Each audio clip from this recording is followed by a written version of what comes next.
Hello everyone, আসসালামু আলাইকুম। কেমন আছো সবাই? আলহামদুলিল্লাহ, আমিও ভালো আছি। এই রেসিপি ফলো করলে নতুন পুরাতন সবাই পারফেক্টভাবে ভুনা খিচুড়ি রান্না করতে পারবে। আমি এখানে মাংসগুলো পরিষ্কার করে ধুয়ে পানি ঝরিয়ে নিয়েছি। এখন এক এক করে মশলা দিয়ে দিব। প্রথমেই দিয়ে দেব আদা বাটা, রসুন বাটা, পেঁয়াজ বাটা। তারপর দিয়ে দেব 2 চামচ পরিমাণ লবণ। তারপর দিয়ে দেব 2 চামচ পরিমাণ মরিচের গুঁড়া। এখন এখানে অ্যাড করব 2 চামচ পরিমাণ হলুদ গুঁড়া। তারপর এখানে দিয়ে দেব 1 চামচ পরিমাণ রাঁধুনি। তারপর দিয়ে দেব ধনিয়ার গুঁড়া 2 চামচ পরিমাণ। তারপর দিয়ে দেব জিরার গুঁড়া 2 চামচ পরিমাণ। তারপর এখানে অ্যাড করব গরম মশলার গুঁড়া। এখন এখানে দিয়ে দেব রান্নার তেল। রান্নার তেলটা পরিমাণ মতো দিতে হবে। তারপর এখানে দিয়ে দেব কিছু পেঁয়াজ কুচি। পেঁয়াজ কুচিটা আপনার ইচ্ছা অনুযায়ী। তারপর এখানে দিয়ে দেব কাঁচামরিচ। এখন হাত দিয়ে ভালোভাবে মাংসের সাথে মশলাগুলো মেখে নেব। একটু সময় নিয়ে ভালোভাবে মাংসের সাথে মশলাটা মাখিয়ে নিতে হবে। মাংসটা ভালোভাবে মাখানো হলে আমি 10 মিনিটের জন্য রেখে দেব। ভালোভাবে মাখানোর পর এখন আমি একটু পানি দিয়ে দেব। এই পর্যায়ে আমি দিয়ে দেব আস্ত গরম মশলা, এলাচ, দারচিনি, তেজপাতা। সবগুলো উপকরণ আবার একটু আমি ভালোভাবে নেড়ে চেড়ে দেব। এই পর্যায়ে একটা ঢাকনা দিয়ে ঢেকে দেব। ফিরে আসব 20 মিনিট পর। এখন ঢাকনাটা উঠিয়ে নেব এবং ভালোভাবে নেড়ে চেড়ে দেব।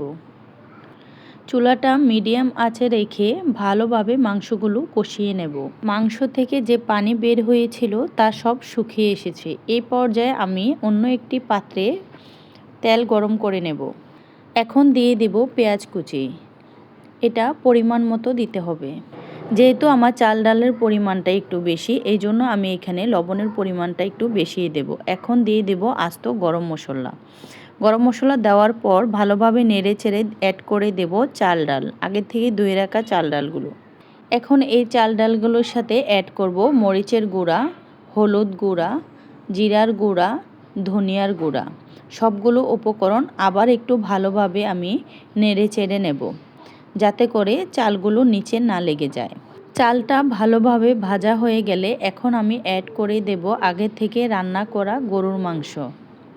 এখন মাংসের সাথে চালটাকে আমি ভালোভাবে মিশিয়ে নেব। চাল ডাল মাংসের সাথে কিছুক্ষণ ভেজে নেওয়ার পর এখন আমি এখানে অ্যাড করব গরম পানি। আপনারা যত কাপ চাল দিবেন ঠিক তত কাপ থেকে 1 কাপ পরিমাণ কম পানি দেবেন। এই হিসেবে রান্না করলে ভুনা খিচুড়ি একদম পারফেক্টভাবে ঝরঝরা হয়। আমি প্রথমে পানির পরিমাণটা একটু কম দেব। সবগুলো উপকরণ ভালোভাবে নেড়ে চেড়ে তারপর আমি আবার পরিমাণ মতো পানি দেব। তবে এই পর্যায়ে কোনো ঢাকনা দেব না, ভালোভাবে নেড়ে চেড়ে দেব। দেখুন 7 থেকে 8 মিনিট রান্নার পর চালটা কেমন ফুলে উঠেছে। এই পর্যায়ে আমি চুলাটা হাই থেকে কমিয়ে মিডিয়াম করে দেব এবং একটি ঢাকনা দিয়ে ঢেকে দেব। তারপর ঢাকনা উঠিয়ে আমি আবার ভালোভাবে নেড়ে চেড়ে দেব। এই পর্যায়ে ঢেকে মিডিয়াম আছে আমি আরও 5 মিনিট রান্না করব। 5 মিনিট পর আমি ঢাকনা উঠিয়ে আবার ভালোভাবে নেড়ে চেড়ে দেব। এই পর্যায়ে আমি চুলা অফ করে দেব। তারপর একটি ঢাকনার সাহায্যে আমি আরও 10 মিনিট দমে রাখব। এই পর্যায়ে এসে আপনারা লবণটা চেক করে নেবেন। এই তো হয়ে গেল আমার আজকের ভুনা খিচুড়ি। এই খিচুড়িটা রান্না করা যেমন সহজ ঠিক তেমনই মজা। আমি আশা করছি পুরো ভিডিওটা আপনারা দেখবেন। ওকে, ভালো থাকবেন। আল্লাহ হাফেজ।